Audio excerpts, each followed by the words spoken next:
Welcome to day 8 of Lunchtime Crochet, and today we're going to be starting out by answering your questions. So if you're in Facebook, put them in the comments. If you're in Zoom, put them in the chat. So we'll start out doing that, and then we're going to weave in the very first end from your slip knot that we started with at the warm heart blanket. Tuck it in nicely, and we will do our first chunky yarn join as well using the chunky yarn joining kit. I had to get the right word, the right name for the kit out. So we'll do that, and if time permits, we'll do a little bit more crocheting as well. Now, if you do need to leave us before the end of the session, there is homework today again. So today the homework is to crochet up to the end of row 11.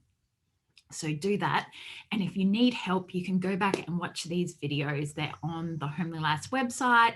Up the top, you'll see join us at Lunchtime Crochet, find out how, click on that and scroll down to the bottom of the page and you can see all the Lunchtime Crochet videos. You've also got access to the full online class showing every single stitch. I step you through what to do in Blanket School. So the Warm Heart Blanket, which is what we're making in Lunchtime Crochet. The online course for that is free at blanketschool.com, and you can sign up really easily and get full access to that as well. Cool. So I'm not seeing any questions here, so just pop them in as we go through and I'll answer those for you. Cool. That's fabulous. And move things around a little bit more. My screen. Cool. Okay. And so I'm going to flip my camera around and we'll weave in that first end. We'll do that first. I'm just going to change my camera. So just bear with me for a moment. It's on and ready to go. And there's my hands and my warm heart blanket. So this is the first time I've made the warm heart blanket in the olive green, and I really love it. Okay, so let's do something with this end. So get your first end out. I'm going to put my hook to the side. So what we're going to do, so if you're doing crocheting with standard sized yarns, you'd use a needle to weave this in, a darning needle. But because our chunky yarn is so big, we can weave it in with our fingers. So no needles required. So get your end like this. Don't worry if it has a bit of funny stuff on the end. We will cut that off. And what we're going to do is just use your fingers and we're going to just put it under loops. I'm just going to run it along here, along the bottom of the blanket. So just weave it in like that. And just going under the 2 loops. And if you remember yesterday, we were talking about counting rows, and I said on each crochet stitch where the hook goes into the stitch below, the row below, there's always these two loops, 2 bits of yarn going in. And that's actually what, at present, what we're putting the yarn under. Let's keep putting that in along there. That is fabulous.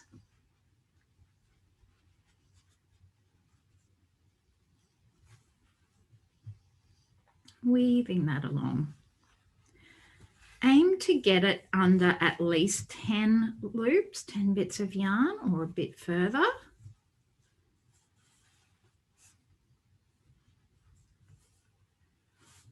I'm going to do it like that. One's got a bit tough. And so you can see mine going through here. It's not overly obvious in the big scheme of things with your blanket. And once you've got it through, just give it a bit of a jiggle and check it's all sitting nicely. And then what we're going to do is we're going to tie a knot just after this last loop. And there's 2 reasons for that. One is because of how the Homely Bliss yarn is uniquely constructed. So it's little bits of yarn twisted in lots of 3, and then they're twisted in lots of 3, and they're twisted in lots of 3, and so on, which means that it doesn't shed. It doesn't leave fluff all over you, which is a horrible experience. It doesn't leave fluff all over your home either. And it seriously minimizes the pilling. This is a natural fiber, so it will pill a little, but it's with a lot of use. So this yarn looks good. It lasts for a really long time, which we spend so much time, and we spend so much time and our effort crocheting. So we might as well have something that's going to be easy to care for and look good for a really long time. And we can use it for a long time as well. There's so many chunky yarns out there that shed and look horrible after a little while, but this one doesn't. Okay, so that was one of the reasons why we tie the knot. And the other one is the knot just helps hold this in place. So to tie the knot, I just do a loop and then wrap the yarn around the end around the yarn, put it through the loop, and then tighten it down just near that last loop. So I've just done a little knot just in the end of the yarn. And then get your scissors and trim that off. Just cut the yarn off just beside the knot, just so it's nice and tidy. And then you don't need this bit anymore. And then once you're done, give it another jiggle just to check it's sitting okay. I could probably actually do mine a bit further. There we go. Oh, maybe not. So there you go. That is how to weave in your first end. And I'll take you through doing the same thing at the end when we finish our blanket with the last end. But now let's move on to joining our yarn. So I did my homework last night when I went to the end of my first ball of Homely Bliss, and I almost got to the end of row 5. Which surprised me. Normally I kind of end up in the middle of row 5 for the first join. So let's do the join. So we're using the Chunky Yarn Joining Kit. So this is called a felting mat. And this is the one I've had from the start. So when I started doing making chunky blankets and joining them by using felting. And so this has had a lot of use, and I'm looking at it going, oh, Linda, you actually need to get your mat cleaner out and clean it. So I better do that over the next couple of days. So it's kind of like a big brush with lots and lots of bristles. And we use that with this thing here, which is called a felting tool. And so what it is this is the handle, and then this is a plastic cover, so that can be unlocked. So it goes up and down. And then under this plastic cover is 5 needles. And those needles and if you've got one, have a look at the needles. There's teeny tiny barbs on that.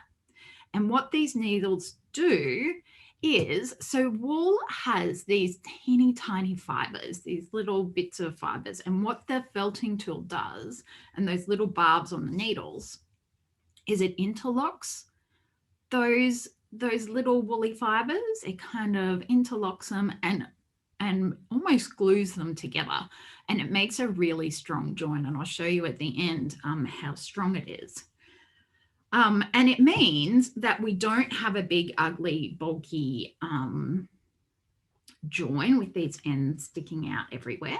So it's a completely seamless joint, and it means that throughout your blanket there's one continuous long piece of yarn. And I just love the thought of that and the energetics of that. It just feels so good.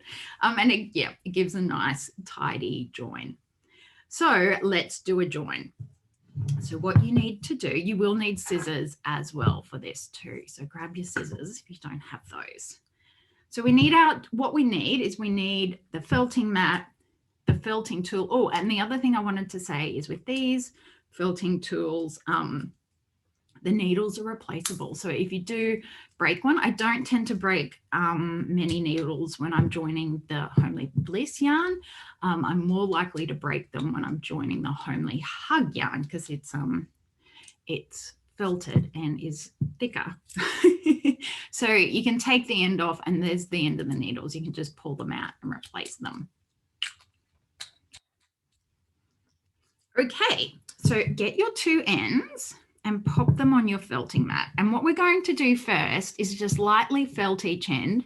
So you can see here, this was where a knot was. So we'll do it this side of the knot, the nice side of the yarn of the knot. We're just going to lightly felt each end because all these little bits that are joined in lots of three, we're just going to kind of help stick them together, which makes the next part easier. So make sure your felting tool is unlocked and then just gently felt each end by pushing the felting tool into the felting mat. And then turn each end over and do the same thing. So just really lightly, it doesn't need to have much at all. And do it for maybe a length of about 3 centimeters. Okay, so once you've done that, grab your scissors. And what we're going to do is we're going to cut each end on an angle. And when I do the cut, I normally do it, you'll see there's kind of lines in the yarn from where it's twisted. So just cut along one of those lines. That. And the reason for doing it on an angle is it just gives a neater join than if you do it straight across. So I've got 2 cut ends here on an angle. Hi, Kylie. You're at home today. Fabulous. I'm glad you're here and joining us. I hope you're okay. Okay, so 2 joints on the angle. So now we're going to overlap the two ends. And so when we overlap them, we're going to do it in such a way so that the angle cut is parallel. So they're both running the same way. And then overlap them by roughly 2 centimeters. And just sit them on top of each other. Now, just before we start doing this joint, just a little word of wisdom. You do have a guard on this, but you need to keep the felting tool away from your fingers, because if you accidentally felt your fingers, it hurts, and it hurts a lot, and it will bleed. So please I've learned that the hard way. So please keep your fingers away from the felting tool at all times. And then so just hold that one end on top of the other. It's overlapped by about 2 centimeters and carefully join. Just really carefully felt the 2 ends together. So we're just kind of getting the 2 bits stuck together basically, without, just so they're there. Okay, so you can see that's kind of sitting there. And then turn it over. And now you can keep your fingers away. But now that it's joined, you don't need your fingers are so close. And then just keep felting and keep felting until you've got a nice join. I find it works, it seems to felt better on the bottom, so I will keep turning it around. And so you'll see there's these fluffy bits. There's some bits that aren't quite joining in as well. So I'll turn that over and I'll focus on that area.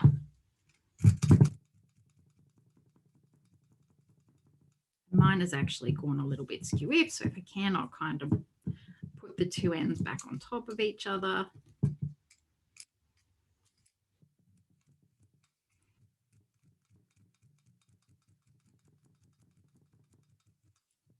I've got a fluffy bit there. If you are doing this for the first time, a little bit of advice is you can overfelt it. So don't go too, Kylie says you don't want red sprigs in your green. I know, that would be lovely and festive and just an extra thing to add to an extra kind of addition to add to the yarn. But yes, that's what happens if you don't clean your felting mat out, is you will get, so like I've got green fibers in here now. If I was to do a white join, I would get some green on my white join. That's what happens. So just a little word of warning, you can over felt it and then it won't felt anymore. So just go gently. If that does happen, it's okay. Just cut this out and start again. Another word of warning is don't worry if your first one doesn't actually work. You will get better. So just keep trying it. You will do it, but it's not unusual for the first one or two, and even a few after that, to be a bit funny every now and again. I've still got some fluffy bits there, so I'll give them a bit more. So I actually haven't done this join particularly well, which is actually great as a learning experience. So you can kind of see this bit sticks out here and this bit sticks out here. So what I'm going to do is, I'm just showing you this on the white background just so it's a bit easier to see. I'm going to put it on the side and I'm going to felt it in that way. And I'm also going to just kind of massage it into where I want it to be as well. So that tends to help as well.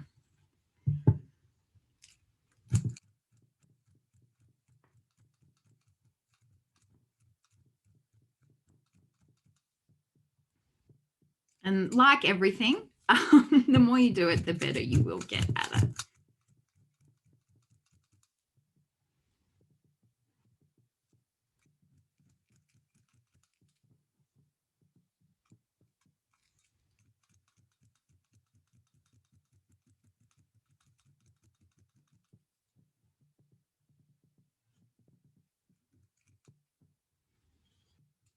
And if you do end up with some little bits that are kind of sitting out the side, you've got a nice solid join. Like I've got a little bit sitting out the side here. You can actually just trim that off.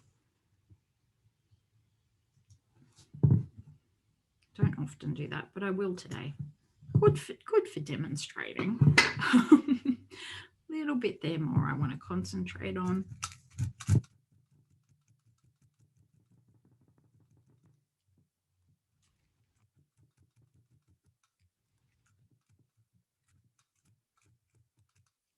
Okay, so and just at the end, going to kind of massage it all into shape.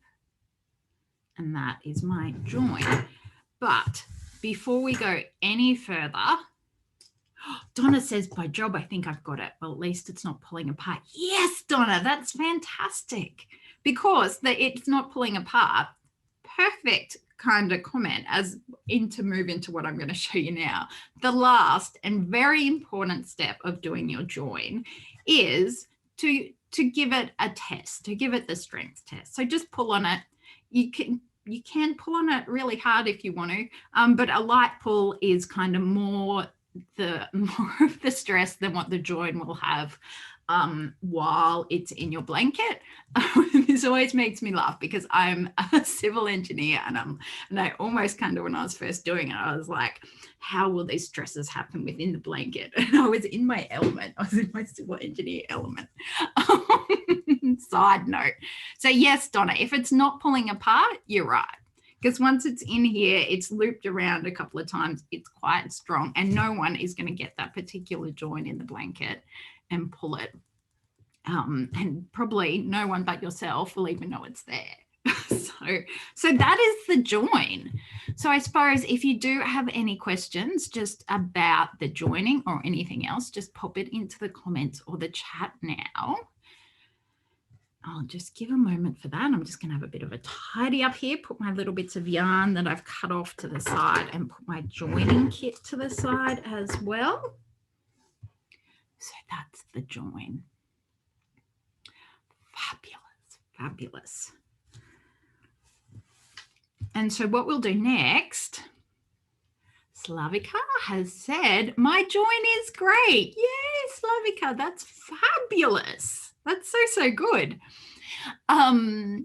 That's good, good, good. Okay, so what we're going to do next, just for the next 10 minutes or so, is we'll do some more crocheting. So we'll finish off my row of treble stitches, and then we'll do some more double crochet stitches. So remember, if you've got questions, pop them in.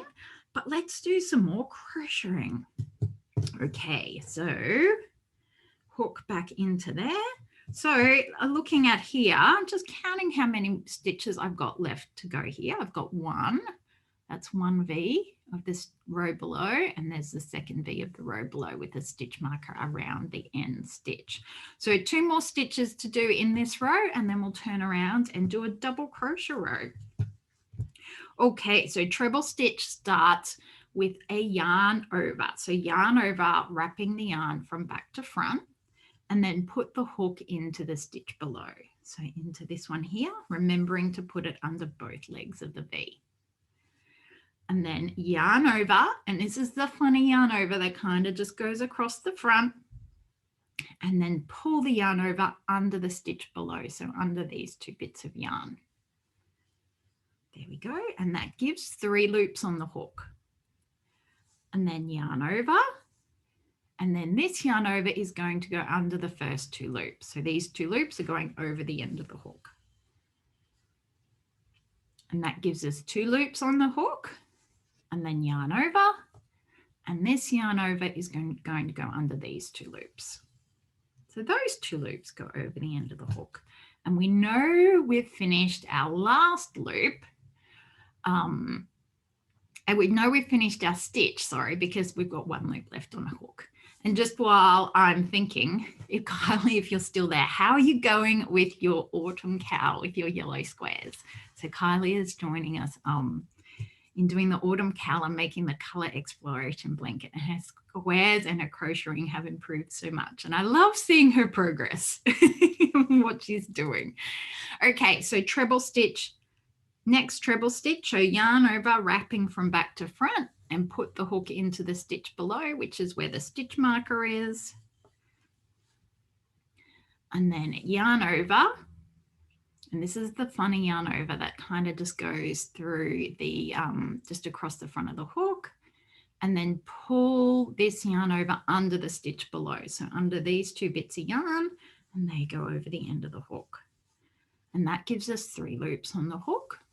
And then yarn over, and this yarn over is going to go under the first 2 loops. So those 2 loops go over the end of the hook, and then yarn over, and this yarn over is going to go under these 2 loops. So these 2 loops go over the end of the hook, like that. And then move the stitch marker up to the top of the stitch, putting it around both legs of the V. And I've crocheted in my join. I'm just going to find it for you, if I can, and show you what it looks like. Now I'm going to turn. There it is. So the join is just there. Just there. And I know it's there because I can see it's a little bit felted. The texture of the yarn is a little bit different to the normal texture, but the thickness is about the same, and it's unnoticeable. If I wasn't looking for it, I wouldn't know it was there. So that's the beauty of joining the wool yarns with the chunky yarn joining kit. Kylie says, I think I need to dig out my chunky heart kit today and watch your video and work on that. Yes, so much fun. After I finish my yellow squares for the week, a little treat to you. Yes, that sounds like a nice treat. Sounds fun. Fun. I love making hearts. I don't know how many of them I've made, so many of them. And they just feel good to make. They do. Okay, so let's do some double crochet. Okay, so refresher on doing the double crochet stitches is the double crochet row starts with a single chain in the turning chain. And remember, it doesn't count as a stitch. So yarn to do the chain, yarn over, wrapping from back to front, and pull the yarn over through the loop on the hook. So this loop is going over the end of the hook. So the purpose of the turning chain is it gets us to the top of the row. So it gets us from down here at the end of the last row and up to the top of the row. And so we can just go along here. Cool. Okay, so first double crochet stitch, we know where the hook's going because we put the stitch marker there. So put the hook into the stitch below. So you've got 2 bits of yarn here from the stitch below and the first loop on the hook, and then yarn over. And this is the funny yarn over that just kind of goes across the front. And now this yarn over is going to go under the stitch below, which means that these 2 bits of yarn are going over the end of the hook. And that gives us 2 loops on the hook, and then yarn over. And this yarn over is going to go under the both loops on the hook. So there, both loops are going over the end of the hook, like that. And then move your stitch marker up to the top of the stitch, putting it around both legs of the V, like that. And then we do that again and again and again. So put the hook into the next stitch below, and then yarn over. And pull the hook out of the next stitch below. It gives us 2 loops on the hook, and then yarn over and pull the yarn over through both loops on the hook, like that. So put the hook into the next stitch below, yarn over, pull the yarn over through the stitch below, and that gives us 2 loops on the hook. Then yarn over and pull the yarn over through both loops on the hook. So put the hook into the next stitch below. There you go. Yarn over and pull the yarn over under the stitch below. And that gives us 2 loops on the hook. And then yarn over and pull the yarn over through both loops on the hook. I put the hook into the next stitch below, yarn over and pull the yarn over under the stitch below, and that gives us 2 loops on the hook, and then yarn over and pull the yarn over through both loops on the hook. Put the hook into the next stitch below, yarn over and pull the hook back pull the hook under the stitch below.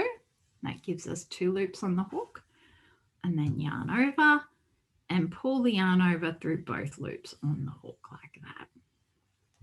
Fabulous. And then put the hook into the next stitch below, yarn over, pull the yarn over under the stitch below.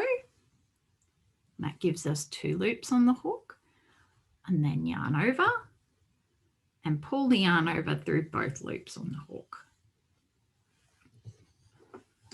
And then put the hook into the next stitch below, yarn over and pull the yarn over under the next stitch below, which gives us 2 loops on the hook, and then yarn over and pull that through both loops on the hook.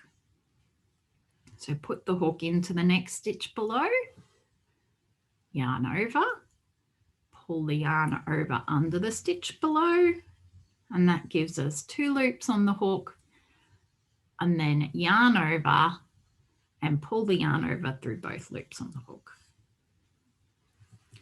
Put the hook into the next stitch below, yarn over and pull the yarn over under the next stitch below, and that gives us 2 loops on the hook, and then yarn over and through both loops on the hook. So there you go. I am going to flip my camera around so I can see you. No, so you can see me. You can see my face. So I hope you've enjoyed today's lunchtime crochet session. The sun has just come out again here today. It's been sunny and then rainy and then sunny. It's a beautiful sunshine outside. I hope you've enjoyed today's session and you've got your first end woven in, so it's nice and tidy, and you've done your first join, which is always exciting. I'm thinking there's probably another join before you get to the end of row 11. So today's homework is to get to the end of row 11. And then tomorrow, I think tomorrow we're just crocheting. Hold on, just let me check this. What's on the schedule for tomorrow? Keep crocheting, Saturday the 5th of June. So we'll do that. We'll do some more crocheting tomorrow. We'll start off at the start of row 12 and do that. So if there's any questions, bring them along tomorrow morning, pop them in the comments or the chat.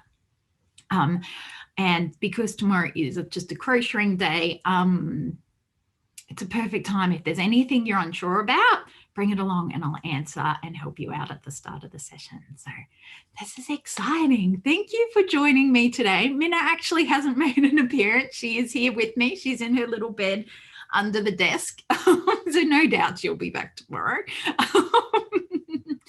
And I'll see you tomorrow at 12 noon.